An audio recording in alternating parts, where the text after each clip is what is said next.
The Next Level is a group of theater geeks playing Dungeons and Dragons. Here is your Dungeon Master, Rob Card. Hello and welcome to The Next Level. This is the recap for episode 11 that we have titled Life is Exhausting. Having seen the magnificent and priceless statue that Morgan acquired, the group now realizes they know a little bit about it. Leon has seen it before, and the others realize that this was a statue that was made for the King of Rukeen, but lost when the kingdom fell to the Mornish Empire 9 years ago. At that point, the group hears someone approaching. There's a galloping horse. It slows as it comes into view, and the rider completely falls off of it. Tor goes and helps the horse. Some of the others go and help the rider, and they nurse him back to health from a bit of delirium. He tells them that there's a village called Highfort that was attacked by bandits. They feared they'd be overrun, and he was sent to get help. Pleads with them to help him and his people, and the group agrees to help this little-known mining town secluded high in the hills. They go to a nearby farm and convince a farmer to loan them his 2 horses and a wagon to be returned as soon as possible. Then travel quickly to Highfort, continuing into the night, and given the rough night they had previously, start to feel even more exhausted. When they arrive, the town is burnt or burning with hundreds of unmoving bodies inside and out. It is not a great scene at all. But there's a woman that's tending to a few of the wounded. She just arrived as well, doesn't really know what's going on. But a bandaged man speaks up, says that the attackers hit them hard using fire and other means. They broke through the gates and headed directly for the mines. He is insistent that these people need to be stopped before they get their hands on. Then he hesitates a little bit.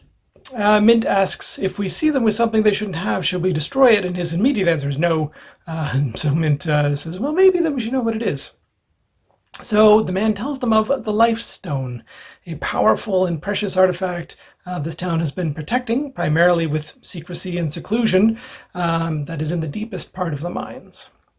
Leon investigates one of the attackers and identifies them as part of a cult called the Fire Soul. It's a new cult that preaches how the weak shall overthrow the strong, and the wrong shall have revenge on their wrongdoers. And their leader is a mysterious man named Nalkian. The healer, seeing that the heroes are going to go down into the mines, offers some of her help, some of her elixirs. This gets rid of some of their exhaustion, as well as providing some healing potions and good berries. Jacob, at this point, has his vision, maybe from moving so fast all day, the vision is of running scared with his master and being told to go and hide, while his master will fend off the pursuers. As Jacob runs to hide, Mridu appears next to him saying, I really wish I could be helping. I'm sorry. There isn't much I can do with only you believing in me. We need to hide, and we'll see what happens after that. And then Jacob wakes up feeling a little sort of stunned at this. They go down into the mines. Talon is the first in and quickly attacked. There were some cultists waiting in ambush. He charges in to attack them. The fight is pretty quick, our heroes prevailing, but they're left with only one man who seems disoriented, and they find out he's been affected by a fairy dragon. They give the dragon some baubles, and it befriends them, though it doesn't really know much of use. The heroes manage to capture some of the ambushers and interrogate them, find out that the leader of this particular group, his name is Razan, and there was about 40 or 50 or 60 of them when they first came in. And there's still fighting going on that they can hear down in the mines.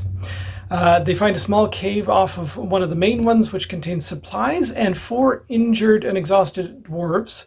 The PCs give the dwarves some good berries to help them out, and that they feel a lot better. It's decided that 3 of the dwarves will stay here to watch the prisoners, while another one will lead the heroes deeper into the mines. And we'll find out what happens next time on The Next Level.